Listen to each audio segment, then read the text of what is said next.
ప్రార్థన చేసుకుని సాయంత్రకాలపు కుటుంబ ప్రార్థన మనం ప్రారంభించుకుందాం.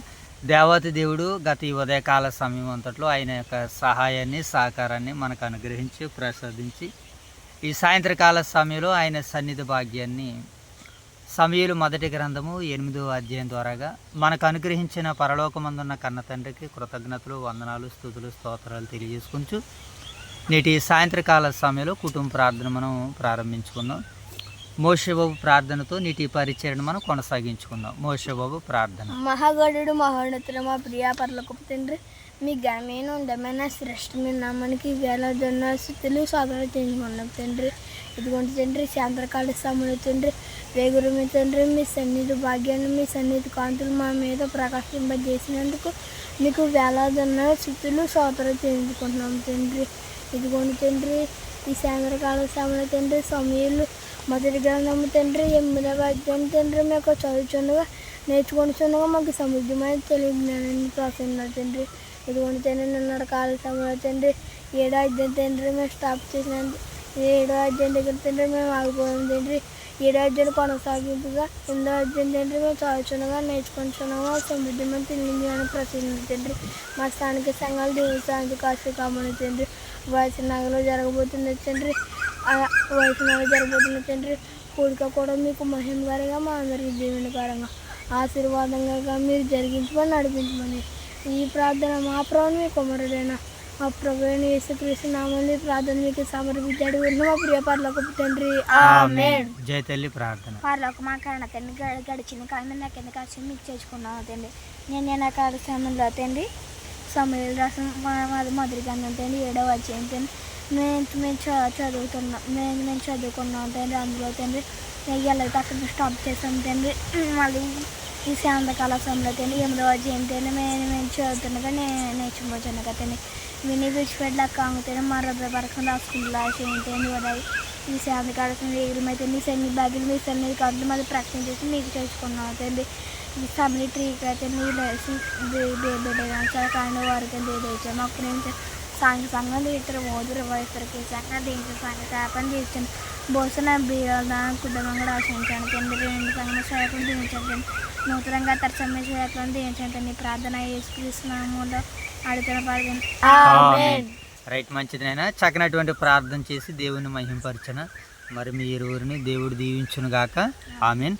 మంచిదినైనా ఈ యొక్క సాయంత్రకాల సమయంలో మరి దేవాతి దేవుని యొక్క సన్నిధి భాగ్యాన్ని సన్నిధి కాంతులను సమూయేలు గ్రంథము మొదటి సమూయేలు గ్రంథాన్ని మనము నేర్చుకుంటున్నాం కదా. మొదటి సమూయేలు గ్రంథము 7 అధ్యాయాల దాకా మనం నిన్నటి కాల సమయంలో విన్నాం. మొదటి అధ్యాయాన్ని మొదటి అధ్యాయంలో మనం విన్నటువంటి సంగతులు ఏంటి?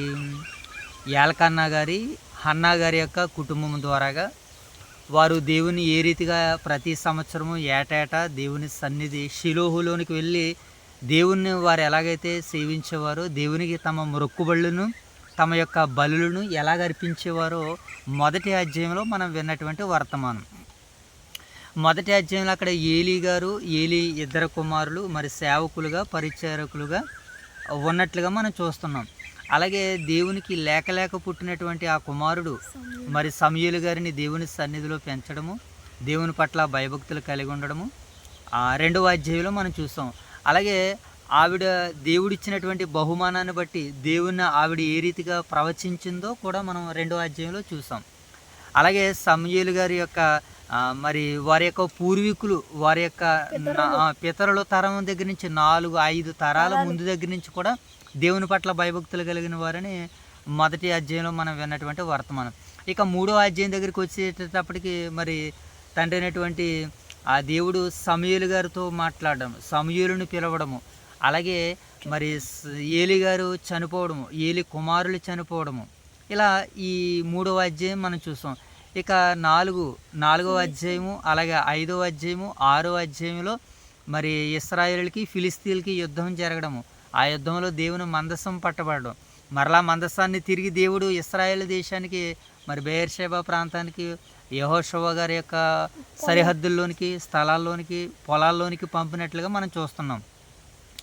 ఇది 4, 5, 6 అధ్యాయాల్లో మరి యుద్ధాల్లో ఇశ్రాయేలు ఓడిపోవడము, ఫిలిస్తీన్లు నగ్గడము, మందసాన్ని వారి దగ్గర నుంచి మరలా ఇశ్రాయేల్ దేశానికి పంపడము, అక్కడ అబీనాదాబు ఇంట్లో మరి 25 సంవత్సరాల పాటు అక్కడ మందసం ఉండిపోవడము, దానిని బట్టి వాళ్ళందరూ కూడా మరి వారి యొక్క పాపాలని, వారి యొక్క తప్పుల్ని, అపరాధాలని వారు కడిగికొన్నప్పుడు అది విగ్రహాలన్నింటినీ తీసేటప్పుడు దేవుడు వారికి చక్కనటువంటి రీతిలో మరి విజయాన్ని ఇచ్చాడని, ఆ విజయం ద్వారాగా సమూయేలు గారు వారికి ప్రార్థన ద్వారాగా వారికి విజయం వచ్చిందని, మా కొరకు మీరు ప్రార్థన చేయటం మానొద్దని సమూయేలు గారిని వేడుకోవడము, సమూయేలు గారు చెప్పినట్లుగా ఇశ్రాయేలు ప్రజలందరూ వినడము.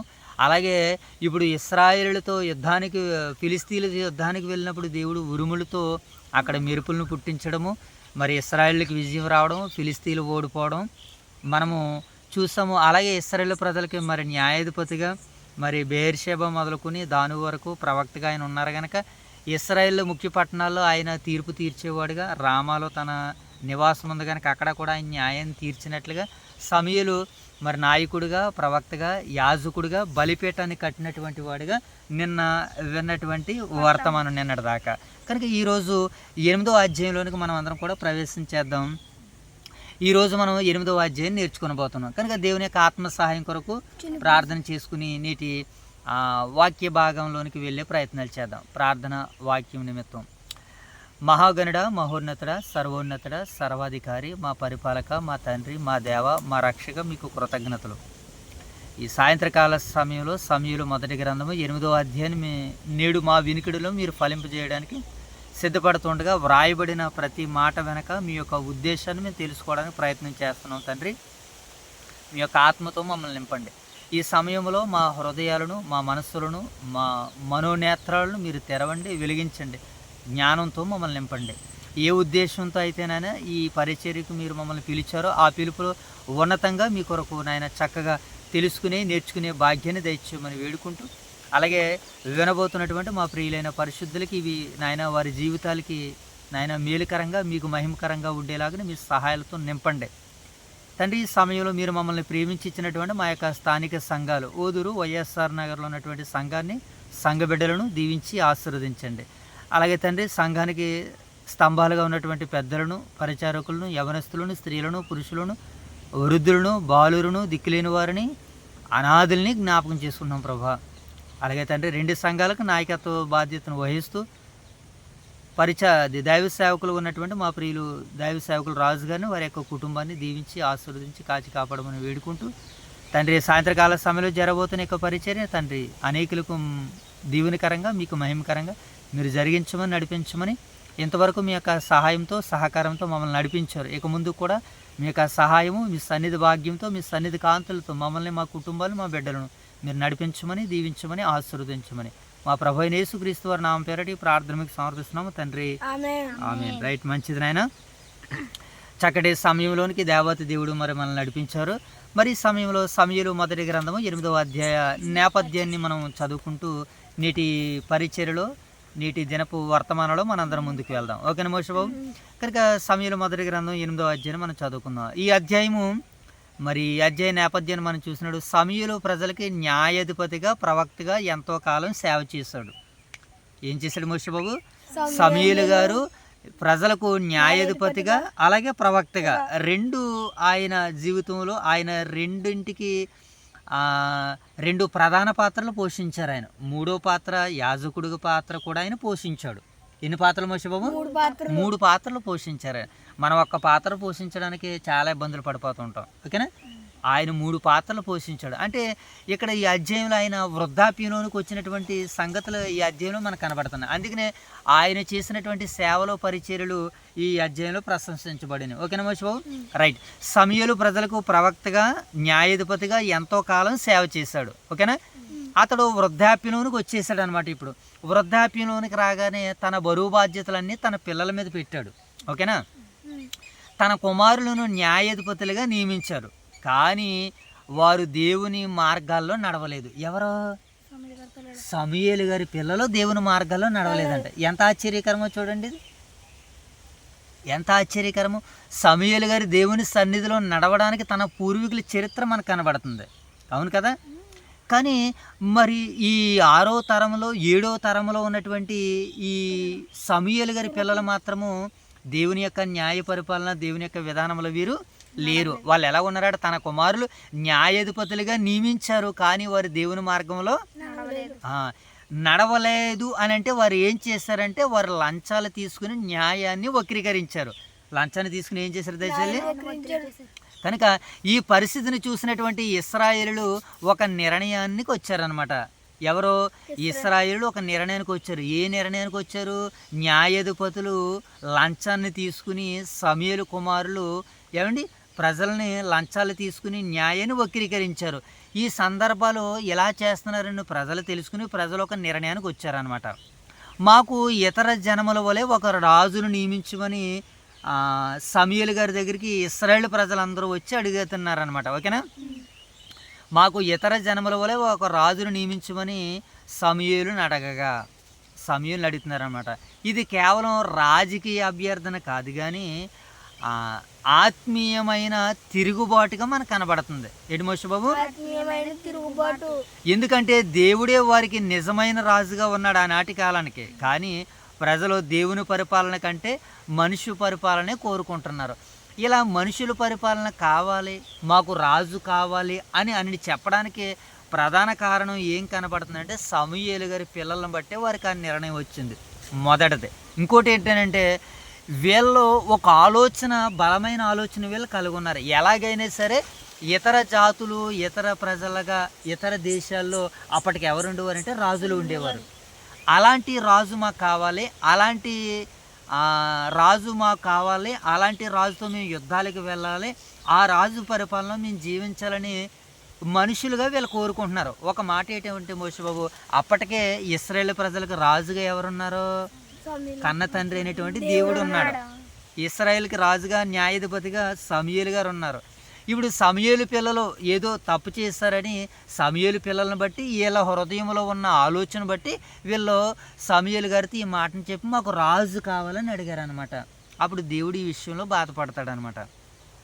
వారి పరిపాలన కంటే ఏమండి దేవుని కంటే మనుషుని పరిపాలన వారు కోరుకున్నారు. ఇది ఈ అధ్యాయంలో మనకి వినబడబోతున్నటువంటి శబ్దాలు, వినబడబోతున్నటువంటి స్వరము, వినబడబోతున్నటువంటి వాక్యము చూద్దాం. ఇప్పుడు ఈ మూడింటిని మనం అర్థం చేసుకునేటువంటి ప్రయత్నాలు చేద్దాం. ఈ 8వ అధ్యాయం నేపథ్యం అర్థమైంది కదా.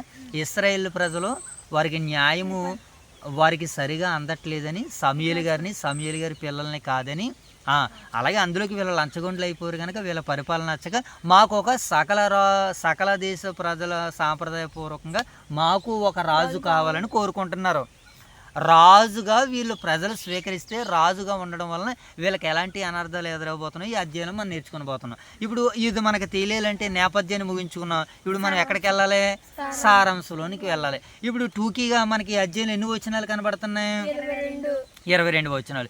ఈ 22 వచనాలని ఒక 4 భాగాలుగా మాట్లాడుకునేటువంటి ప్రయత్నాలు చేద్దాం. ఎమోషనల్గా ఒక 4 భాగాలుగా మాట్లాడుకునేటువంటి ప్రయత్నాలు చేద్దాం. ఇప్పుడు మొదటి భాగం దగ్గరికి వెళ్దాం మనం. ఈ అధ్యాయ సారాంశంలో మొదటి 3 వచనాలు మనకి ఏమని సెలవిస్తున్నాయంటే సమూయేలు కుమారుల యొక్క అవినీతి మనకు కనబడుతుంది. ఏంటి మోషే బాబు? అవినీతి. అవును, నీతి కనిపించినా కనిపించకపోయినా అవినీతి అనేటువంటిది కంపల్సరిగా ఏమవుతుంది? కనబడుతుంది. కనుక దేవుని పిల్లలకి ఇది మీరు దృష్టిలో పెట్టుకోండి. ఎప్పుడు అవినీతి పనులు మనము చేయకూడదు. సరే చూద్దాం. ఇక్కడ సమూయేలు కుమారుల యొక్క అవినీతి మొదటి 3 వచనాల్లో వ్రాయబడింది. సమూయేలు కుమారులు ధర్మముగా నడవలేదు. అవినీతి అంటే ఏంటి మోషే బాబు? ధర్మానుకూలంగా నడవలేదు. ఎవరో సమూయేలు కుమారులు నడవలేదనంటే అవినీతికి బదులు నీతికి బదులు అవినీతి కదా. ఇప్పుడు అవినీతికి సూచనలు ఏంటి? లంచాలను తీసుకుంటున్నారు వీళ్ళు. నీతిని కాదని లంచాలను తీసుకుని స్వార్థపూరితంగా నడిచారు. ఎవరైతే డబ్బు ఎక్కువిస్తే వారికే న్యాయం తీర్చేవారు అనమాట. ఎవరల్లో? సమూయేలు గారి పిల్లలు. న్యాయాన్ని వక్రీకరించారు వాళ్ళు. నాయకుల వైఫల్యం ప్రజల ఆత్మీయ బలహీనతకు దారితీసింది. అంటే వీళ్ళ తప్పుడు మార్గంలో ఉంటే వారు కూడా తప్పుడు ఆలోచనలు వారికి వచ్చినాయి. ఇలా ఉన్నారేంటి సమూయేలు గారి పిల్లలు అని వారికి బాధేసుకొచ్చింది. దాన్ని బట్టి వీళ్ళకి ఒక బలహీనమైన నిర్ణయం వచ్చింది. బలహీనమైన నిర్ణయం రావడానికి సమూయేలు గారి పిల్లలు కూడా ఒక వంతు. అవును, మన నిర్ణయాలు, మన జీవితాలను బట్టి, మన ప్రవర్తన బట్టి ఎదుటివారు నిర్ణయాలు కూడా మారుతాయి తెలుసా మీకు? కనుక మనల్ని బట్టి మంచికి ఎదుటివారు నిర్ణయాలు తీసుకునేలా ఉండాలి. సరే, ఈ మొదటి 3 భాగాలు ఈ ఈ సందర్భాన్ని ఇది మనకి సారాంశంగా ఇస్తుంది. ఓకేనా మోషే బాబు? ఇప్పుడు వీళ్ళ యొక్క చెడు ప్రవర్తన వల్లనే ఇశ్రాయేలు ఒక నిర్ణయానికి వచ్చేస్తారు. ఓకే, ఇప్పుడు రెండవదిగా 4 నుంచి 9 వచనాలు. ఎన్ని నుంచి మోషే బాబు? ప్రజలు రాజుని కోరుకుంటుట. ప్రజలు ఏం చేస్తున్నారు నాయన? ఇప్పుడు ఇశ్రాయేల్ ప్రజలను ఎవరిని కోరుకుంటున్నారు? రాజును కోరుకుంటున్నారు అనమాట. ఇప్పుడు ఇతర జనముల వలె మాకు రాజు కావాలని అడుగుతున్నారు వాళ్ళు. ఎలాగా? ఇతర రాజుల వలె మాకు కూడా రాజులు కావాలి. ఇది సమూయేలుకు బాధ కలిగించింది. సమూయేలు గారికి ఏం కలిగించింది ఈ మాట అనగానే? కానీ దేవుడు ఇలా చెప్పాడు అనమాట. ఏమని? వారి నిన్ను కాదు నన్నే తృణీకరించారు. వారి నిన్ను కాదు తృణీకరిస్తా సమూయేలు, నన్నే తృణీకరించారని దేవుడు సమూయేలు గారు మాట్లాడుకుంటున్నారు ఇశ్రాయేల్ ప్రజలను బట్టి. ఇప్పుడు మనం ఎక్కడికి వెళ్తున్నాం? మనం ట్రావెల్లో మర్చిపోయాం మనం ఈ విషయాన్ని. ఎక్కడ ఆగిపోయాం మనం? ఫిలిస్తీన్కి ఇశ్రాయేల్కి యుద్ధం గెలిచినటువంటి తర్వాత సమూయేలు గారి హయాము పరిపాలన కాలంలో ఇప్పుడు మరలా మనం ఎక్కడ ప్రయాణాన్ని ఎక్కడి నుంచి కొనసాగిస్తున్నాం మనము? ఇశ్రాయేలు అది సమూయేలు గారి యొక్క కుమారుల యొక్క పరిపాలన కాలంలో ఉన్నాం మనం. ఆ పరిపాలన కాలంలో ప్రజలు రాజును కోరుకుంటున్నారు. రాజులను కోరుకుంటే ప్రజలకి ఎలాంటి సందర్భాలు వస్తాయో మనం తెలుసుకుంటున్నాం. ఇప్పుడు 8వ అధ్యాయంలో మనం ప్రయాణాన్ని ఏం చేస్తున్నాం మోషే బాబు? వారు నిన్ను కాదు తృణీకరిస్తా నన్నే తృణీకరించారని దేవుడు చెబుతున్నాడు. చూడండి వాళ్ళు ఇరువురు ఎలా సంభాషించుకుంటున్నారు. ఎవరో తండ్రి అయినటువంటి దేవుడు, సమూయేలు గారు. ఓకే, ఇది ఈ అధ్యాయంలోని ప్రధాన వాక్యము. ఏది? వారు నిన్ను కాదు నన్నే తృణీకరించారని చెప్పడానికి ఇది ఈ అధ్యాయంలో కీలకమైనటువంటి మూల వచనంగా, ఈ అధ్యాయానికి కీ వచనంగా మనకు కనపడుతుంది. ప్రజలు దేవుని ప్రత్యేకతను విడిచిపెట్టి, ప్రజలు ఏం చేశారు నాయన? దేవుని ప్రత్యేకతను విడిచిపెట్టి లోకాన్ని అనుసరించాలని కోరుకుంటున్నారు అనమాట. లోకాన్ని అనుసరించాలని కోరుకుంటున్నారు వీళ్ళ. లోకపరంగా మాకు ఒక రాజు కావాలని. ఈ భాగాలన్నీ మనకి 4 నుంచి 9 వచనాల్లో వివరణ ఇస్తున్నాయి. ఇక 3వ భాగాన్ని మనం చూద్దాం. న్యాయాధిపతుల గ్రంథము 8వ అధ్యాయం 3వ భాగాన్ని మనం చూద్దాం. రాజు పరిపాలన వాటి ఫలితాలు 10 నుంచి 18 వచనాలు. ఏంటి మోషే బాబు? 10 నుంచి 18 వచనాలు. రాజు పరిపాలన వారి యొక్క ఫలితాలు. రాజు పరిపాలన ఫలితాలు. ఒకవేళ రాజు పరిపాలిస్తే ఎలాగుంటుందో భవిష్యత్తు ముందుగానే చెప్పేశాడు దేవుడు సమూయేలు గారి ద్వారా ఇశ్రాయేల్ ప్రజలకి. వారు ఏమంటున్నారో మనం చూద్దాం. దేవుడు సమూయేలు ద్వారాగా హెచ్చరిస్తున్నాడు అనమాట. ఏమని? ఒకవేళ రాజే కానీ మీరు కోరుకుంటే, రాజే కానీ మీ మీద అధికారి ఉంటే ఏం జరుగుతుందంటే మీ కుమారుల్ని యుద్ధాలకి తీసుకువెళ్తాడు. రాజు ఏం చేస్తాడు? ఒకవేళ రాజు లేకుండా నేనే మీకు రాజుగా ఉన్నాననుకో, మీ కుమారులు మీ దగ్గరే ఉంటారు. కానీ రాజుని కానీ మీరు ఏర్పాటు చేసుకుంటే మీ పిల్లలు ఎక్కడ ఉంటారు? యుద్ధాలకి వెళ్తారు. యుద్ధానికి వెళ్తే కుమారులు ఉండొచ్చు, ఊడిపోవచ్చు. గ్యారంటీ ఉందా? లేదు. ఇంకా తర్వాత మీ కుమార్తెలను సేవకులుగా నియమిస్తాడు. మీ పిల్లల్ని కుమార్తెలను ఏం చేస్తాడట? ఎవరో ఇశ్రాయేలుకి రాజుగా ఒకవేళ ప్రజలు కానీ చేయాలనుకుంటే రాజు అయినటువంటి తర్వాత ప్రజలకు ఎలాంటి సమస్యలు వస్తాయో భవిష్యత్తుని చెప్తున్నాడు కన్న తండ్రి అయినటువంటి దేవుడు. ఓకేనా? కుమారులేమో యుద్ధాలకు వెళ్తారట, కుమార్తెలేమో సేవ చేయించుకుంటాడు రాజు. ఇక పొలాల ద్రాక్ష తోటలో పొలాల్లోనికి ద్రాక్ష తోటలోనికి తీసుకుని వెళ్తాడట. పన్నులు వేస్తాడు మీ మీద, మిమ్మల్ని దాసులుగా మార్చుకుంటాడు. పన్నులు వేస్తాడు మీ మీద, మిమ్మల్ని దాసులుగా కూడా చేసుకుంటాడు. మనిషి పరిపాలన పరిమితమైనది, దేవుని పరిపాలన శ్రేష్టమైనదని కొన్ని హెచ్చరికలు జారీ చెప్పినా లేదు లేదు మాకు రాజే అని ఆ నిర్ణయానికి వచ్చేసారు. ఓకేనా మోషే బాబు? కనుక 3వ భాగాన్ని చూసాం కదా, ఈసారి 4వ భాగాన్ని మనం చూద్దాం. ఎన్నో భాగాన్ని మోషే బాబు? ప్రజలు పట్టుదల. ఏటి మోషే బాబు? 19 నుంచి 22 వచనాలు. 22 వచనాలు అంటే చివరి ఇంకా ఇవి. Very good. ప్రజల పట్టుదల, హెచ్చరికలు. ఏమండి? ప్రజల యొక్క పట్టుదల 19 నుంచి 22 వచనాలు. హెచ్చరికలు ఉన్నప్పటికీ ప్రజలు ఎలా అన్నారనమాట. ప్రజలు ఏమన్నారు మోషే బాబు? ఏమన్నారు? మాకు రాజు కావాలను అని అన్నారనమాట. ఏమన్నారు? మాకు రాజు కావాలని కోరుకున్నారనమాట. వారి ఆశయం ఏంటి? ఇతర దేశాల వలె ఉండాలి. ఇతర దేశాల మర్యాద ఏంటి? ప్రతి దేశానికి కింగ్ ఉన్నాడు, రాజు ఉన్నాడు. మా దేశానికి కింగ్ ఉండాలి, రాజు ఉండాలి. కింగు రాజు ఒకరే, కానీ మా దేశానికి దేవుడు కాదు మానవ రాజు కావాలని వారు ఆశించారు. ఓకేనా మోషే బాబు? మన ముందర నడిచే నాయకుడు కావాలని వారు ఆశించారు. యుద్ధాలు చెయ్యాలన్న అటువంటి ఆశని వీళ్ళు కలిగి ఉన్నారు. చివరికి దేవుడు చెప్తున్నాడు అనమాట, వారికి రాజును నియమించానని సమూయేలుతో చెప్తాడు అనమాట. ఈసారి నేను రాజుని వారికి నియమించేస్తాను, నువ్వు వెళ్ళి చెప్పు అని. కొన్ని సందర్భాల్లో దేవుడు తన మొండితనాన్ని అనుమతిస్తాడట. ఏం చేస్తాడు మోషే బాబు? కొన్ని సందర్భాల్లో దేవుడు మన మొండితనాన్ని అనుమతిస్తాడు, కానీ దాని ఫలితాలను కూడా అనుభవింపజేస్తాడు. మనం మొండితనం ఏదైతే చూపామో ఆ మొండితనానికి ఫలితాలను మనం ఏం చేయాలి మోషే బాబు? అనుభవించాలని మరి ఈ అధ్యాయంలో సారాంశంలో 4 భాగాలు మనకి ఈ అధ్యాయం మనం మాట్లాడుకున్నాం. ఇక చివరిగా మరి ఈ అధ్యాయం నుండి మనము కొన్ని ఆత్మీయ సందేశాలని తెలుసుకునేటువంటి ప్రయత్నాలు చేద్దాం. ఏంటి మోషే బాబు? ఆత్మీయ సందేశాలు మనం చూద్దాం ఈ అధ్యాయం నుంచి.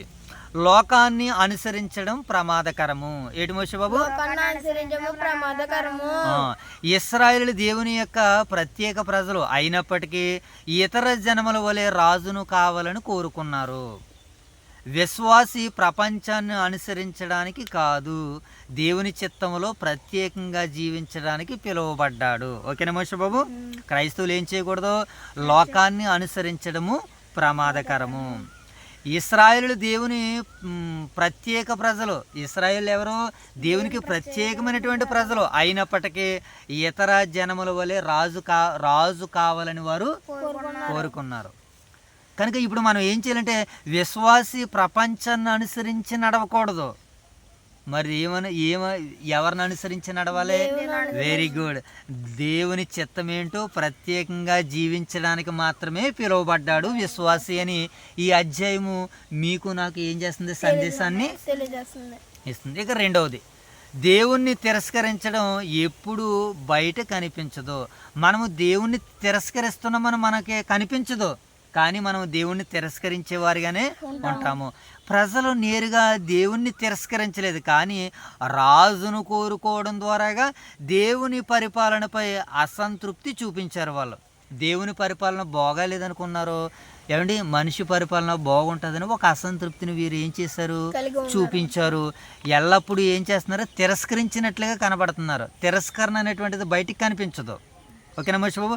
కొన్నిసార్లు మన ఎంపికలు మన హృదయ స్థితిని వెల్లడి చేస్తాయి. ఒక్కొక్కసారి మన ఎంపికలు ఏం చేస్తాయి మోషే బాబు?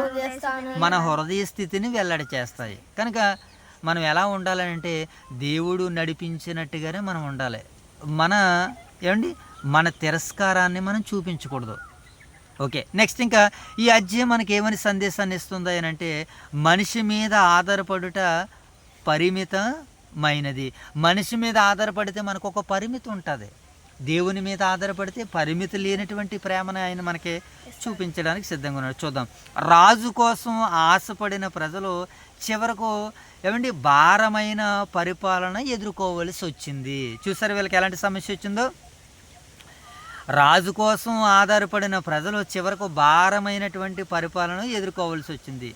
దేవుని స్థానంలో మనుషులను ఉంచితే నిరాశ తప్పదు. దేవుని స్థానంలో మనం ఎవరిని నిలబెట్టకూడదు? మనుషులు నిలబెడితే మనకి నిరాశే.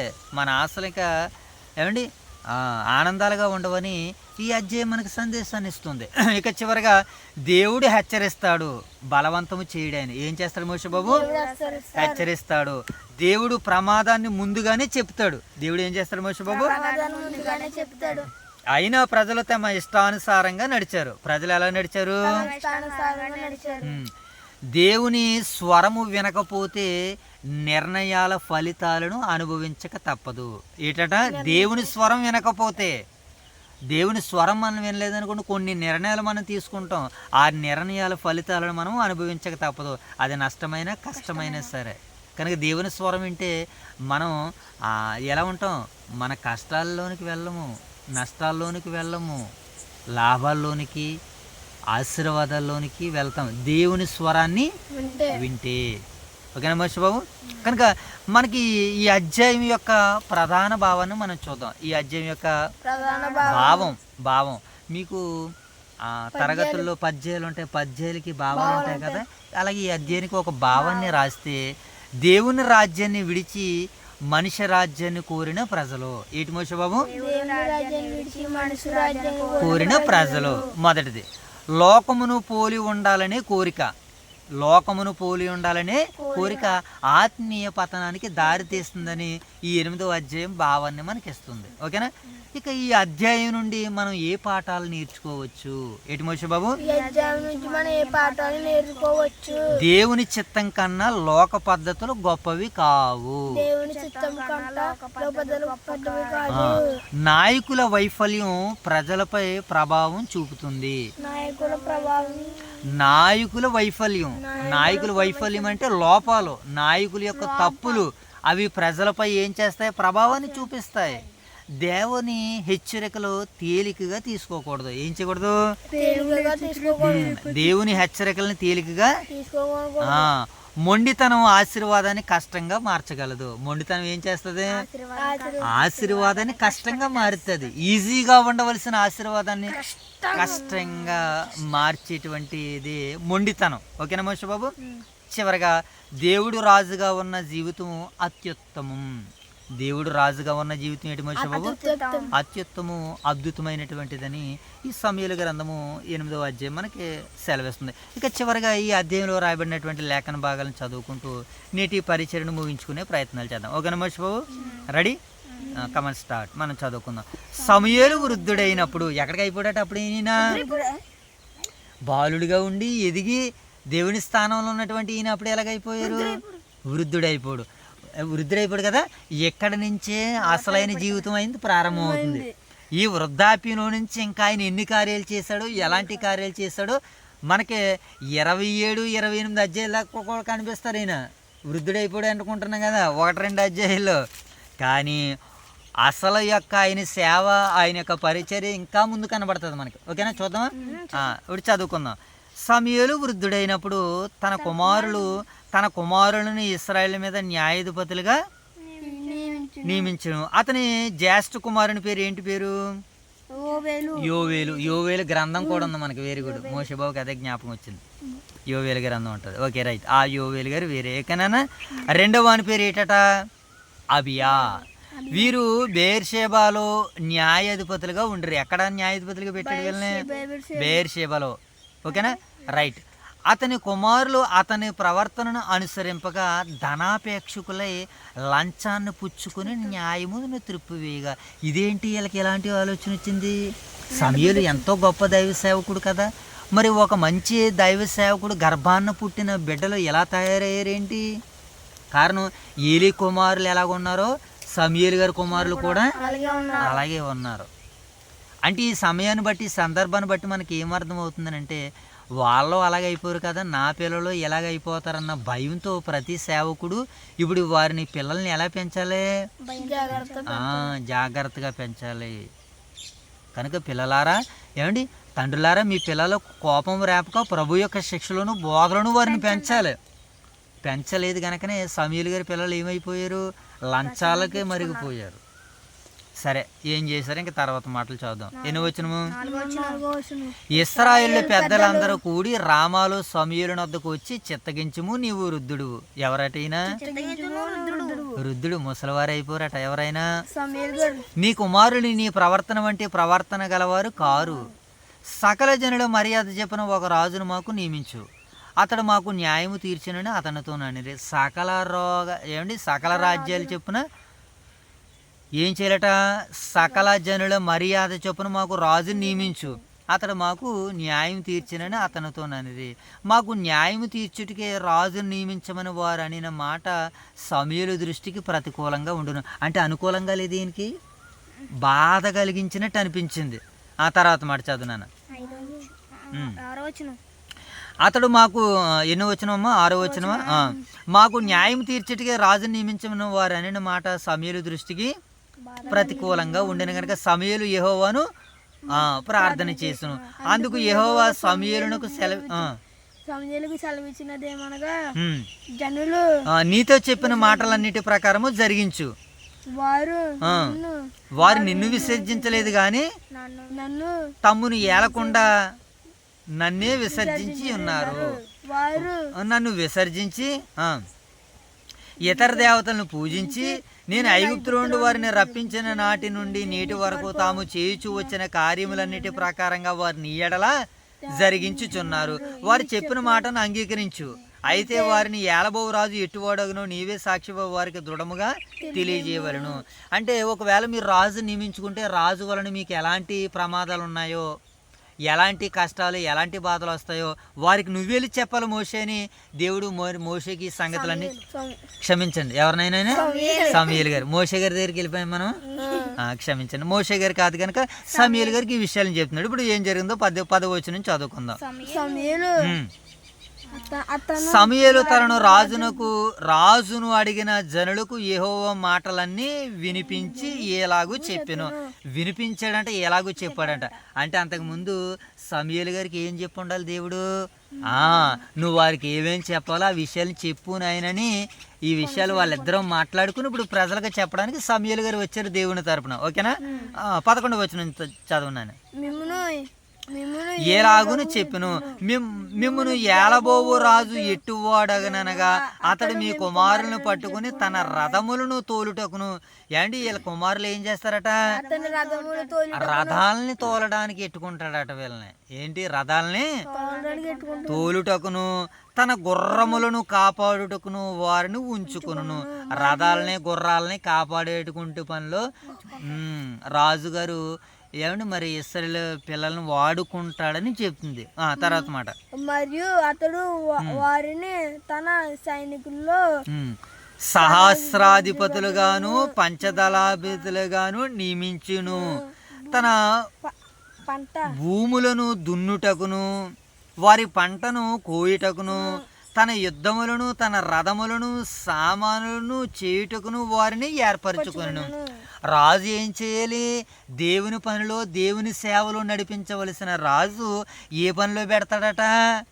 రథాల పనిలోను, గుర్రాల పనిలోను, ఏమంటే పొలం పనిలోను, ఇన్ని పనుల్లో పెడతారట. ఇక ఫైనల్గా అయిపోయింది. ఇన్ని పనుల్లో పెడతారు కనుక ఇంకేం చేస్తాడంటే చూడు నాయన, ఇంకేం చేస్తాడని చెప్తున్నాడు. 13వ వచనమా? ఎలా ఏర్పాటు సామానులు చేయుటకును వారిని ఏర్పరచుకొను. ఈ పనులు చేయడానికి దేవుడు వారిని ఏర్పాటు చేసుకుంటా?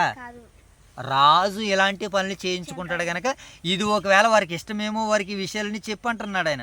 తర్వాత మాట చదువునాను. మరియు మీ కుమార్తెలను భక్ష్యరాణులు గాను ఎలాగటండి? భక్ష్యరాణులు గాను, బోనకత్తులు గాను, రొట్టెల కార్చిలు వారు గాను, అంటే భక్ష్యకారులు అంటే కాపలా స్థలాలుగా, ఏమండి సేవకురాళ్ళుగా, ఏమండి ఇంకేంటట, ఏమండి రొట్టెలు వంటలు సేవకురాలుగా వారిని వాడుకుండును. తర్వాత మీ పొలములోను మీ ద్రాక్ష తోటలోను ఒలివ తోటలోను శ్రేష్టమైన వాటిని తీసుకుని తన సేవకులకు, మీ పొలాల్లో ఉన్న వాటిని తీసుకుని వాళ్ళ సేవకులకి ఇస్తాడట రాజు. ఇంకానేమో వీళ్ళ అన్నం తీసుకెళ్ళి ఇంకొకరికి ఇస్తారని చెప్పలేదు. మరి అంతే, మరి అలాగే చేయించుకుంటున్నారు వీళ్ళు, అంతే కదా. వీళ్ళకి స్వాతంత్రాన్ని ఇస్తే ఆ స్వాతంత్రాన్ని ఏం చేస్తున్నారు వీళ్ళు? పోగొట్టుకుంటున్నారు. ఇంకేమంటున్నాడు చూడండి. 15వ వచనం. మీ ధాన్యములోను ద్రాక్ష పండ్లలోను 10వ భాగం తీసి తన పరివార జనమునకును సేవకులకు ఇస్తాడట. ధాన్యాల్లోని ఇస్తాడట, పండ్లలోని ఇస్తాడట. మీ దాసులను, మీ పనికత్తులను, మీ పశువులను, గార్ధబొమ్మలను శ్రేష్టమైన వాటిని పట్టుకుని తన పని కొరకు ఉంచుకుంటాడట. ఇంకా మొత్తానికి వీళ్ళనే బానిసలుగా చేసుకుంటాడు, వీళ్ళ దగ్గర ఉన్న వాటిని బానిసలుగా చేసుకుంటాడట రాజు. ఎలాంటి రాజు అవసరం వీళ్ళకి? మరి దేవుడు రాజుగా ఉన్నప్పుడు వీళ్ళ పరిస్థితి ఎలా ఉంది? ఎక్కడికి వెళ్ళినా యుద్ధాలు విజయాలు సాధించారు, అనుకున్నది తింటున్నారు, హాయిగా ఉన్నారు, ఆనందంగా ఉన్నారు. ఏదో ఒక కష్టం, ఏదో ఒక నష్టం, ఇబ్బంది, సమస్య రాగానే దానిని ఎలా పరిష్కరించుకోవాలో మానేశారు. సకల జనుల మర్యాద చొప్పున మాకు రాజు కావాలంటున్నారు. అన్నీ కావాలని కొనుక్కి తెచ్చుకుని వారి ప్రాణాలను ఆయాసపరుచుకున్నారు. ఎన్నో వచ్చిన ఇప్పుడు 17 మీ మందలో 10వ భాగం పట్టుకుని, ఎక్కడంటే ఇంకా మందలో కూడా వస్తారట వాళ్ళు. మీ మట్టుకు మీరు అతనికి దాసులు అవుదురు. ఆ దినమున మీరు కోరుకొనిన రాజును బట్టి మీరు మొర్ర పెట్టినను యెహోవా మీ మొర్ర వినకపోవును అనేను. అయినను జనులు సమూయేలు యొక్క మాట చెవిని పెట్టనొల్లక, అలాగుని కాదు, జనములు చేయి రీతిని మేము చేయనట్లు మాకు రాజు కావలను, మా రాజు మాకు న్యాయము తీర్చును, మా ముందర పోవచ్చు, అతడే మా యుద్ధములను జరిగించుననిరి. సమూయేలు జనుల యొక్క మాటలన్నిటినీ విని యెహోవా సన్నిధిని వాటిని వివరించెను. గనుక యెహోవా నీవు వారి మాటలు విని వారికి ఒక రాజును నియమించమని సమూయేలునకు సెలవీయగా, సమూయేలు మీరందరూ మీ గ్రామములకు పొండని ఇశ్రాయేలుకి ఏం చేశారట నాయన? సెలవిచ్చాను. కనుక రాజుగా వారికి ఇవ్వాలనుకున్నా కదా, ఇచ్చేసి ఇంకా వారిని ఇబ్బంది పెట్టొద్దని దేవుడే మరి ఒక నిర్ణయానికి వచ్చినట్లుగా మనకి కనబడుతుంది. అప్పుడు ఎవరో ప్రజల వారు, ఎవరి గృహాల వారికి, ఎవరి ఇండ్ల వారికి వాళ్ళు వెళ్ళిపోయారు. ఇప్పుడు రాజును నియమించినటువంటి తర్వాత ఏ రాజును వారికి నియమించబోతున్నాడు, ఆ రాజుకు ఉన్నటువంటి లక్షణాలు ఏంటి, ఆ రాజు ఎవరో, ఆ రాజుగారిని ఇశ్రాయేలు ప్రజల మీద ఎలా నియమించాడో, ఆ రాజుగారి పేరేంటో, మరి ఈ విషయాలన్నీ కూడా రేపటి కాల సమయంలో మనం నేర్చుకోబోతున్నాం. కనుక అప్పటి వరకు దేవుడు తన కృపలో, తన కాపుదల్లో, తన భద్రతలో, తన క్షేమంలో మనల్ని, మన కుటుంబాలను, మన సంఘాలని, సంఘ బిడ్డలను, సేవకుల కుటుంబాలను దేవుడు నడిపించునుగాక. మహాగణుడైన తండ్రి, మహోన్నతుడైన దేవ, పరిశుద్ధుడైన తండ్రి, మీ ప్రేమ కలిగిన నామానికి కృతజ్ఞతలు తండ్రి. సమూయేలు మొదటి గ్రంథము 8వ అధ్యాయం ద్వారా మీరు మాతో మాట్లాడి మమ్మల్ని బలపరిచారు, స్థిరపరిచారు, మీ మహిమకై నడిపించారు. కృతజ్ఞతలు. ఈ సమయంలో విన్న వాక్యం మా వినికిడిలో ఫలాలు తీసుకుని రమ్మని వేడుకుంటూ ప్రార్థిస్తున్నాం తండ్రి. ఈ పరిచయను వీక్షిస్తున్న మా ప్రియులైన పరిశుద్ధులు మీరు దర్శించండి, దీవించండి, ఆశీర్వదించండి. వారు ఏ పరిస్థితుల్లో ఉన్నారో, ఎలాంటి సమయాల్లో ఉన్నారో, ఎలాంటి శోధనలో, కష్టాల్లో, నష్టాల్లో, బాధల్లో ఉన్నారో ప్రభు, వారిని దయతో జ్ఞాపకం చేసుకోండి. ఈరోజు వారిని తాకండి, వారి జీవితాలను మీ మహిమ కొరకు నిలబెట్టండి. ఒకవేళ నాయన నీ పిల్లలు ఆయువారోగ్యాలతో, సుఖ సంతోషాలతో, శాంతులతో వారు ఉంటే మీ సేవలో, మీ సన్నిధిలో వారిని మీ మహిమ కొరకు నిలబెట్టండి. మీ పట్ల మరింత భక్తి భావాలతో, సేవా కార్యక్రమాలతో సంఘానికి, సమాజానికి, సొసైటీకి సేవలు అందించే భాగ్యాన్ని దయచేయండి తండ్రి. మీకు వందనాలు తండ్రి. ఈ సమయంలో మీరు మమ్మల్ని ప్రేమించి ఇచ్చిన మా యొక్క స్థానిక సంఘాలను జ్ఞాపకం చేసుకున్నాం. ఓదూరు వైఎస్ఆర్ నగర్లో ఉన్నటువంటి సంఘాన్ని, సంఘ బిడ్డలను బట్టి నాయన మీకు కృతజ్ఞతలు.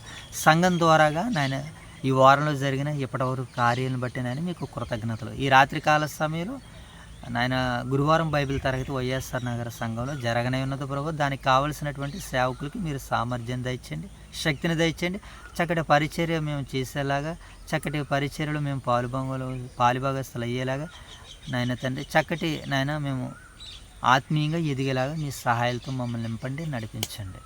అక్కడ రాబోతున్న బిడ్డలను మీరు దర్శించండి, దీవించండి, ఆశీర్వదించండి, మీ మహిమలో నిలబెట్టమని వేడుకుంటూ తండ్రి, ఇచ్చిన దినాన్ని బట్టి నేను మిమ్మల్ని మనసారా స్తుతిస్తూ, ఎంతవరకు ఈ దినంలో నీ పిల్లలమైనటువంటి మమ్మల్ని అందరినీ మీరు ఆదరించి, ప్రేమించి ముందుకు నడిపించిన విధానాన్ని బట్టి మీకు కృతజ్ఞతలు తెలుపుకుంటూ తండ్రి, మా ముందున్న ఈ విలువైన సమయం అంతట్లో తండ్రి మీరే ఘనత, మహిమ, ప్రభావాలు పొందుకోమని ఈ ప్రార్థన అంతటినీ మా ప్రభువు, మీ ప్రియకుమారులు, మా రక్షకుడైన యేసుక్రీస్తు వారి నామములో ఈ ప్రార్థన మీకు సమర్పిస్తున్నాం తండ్రి.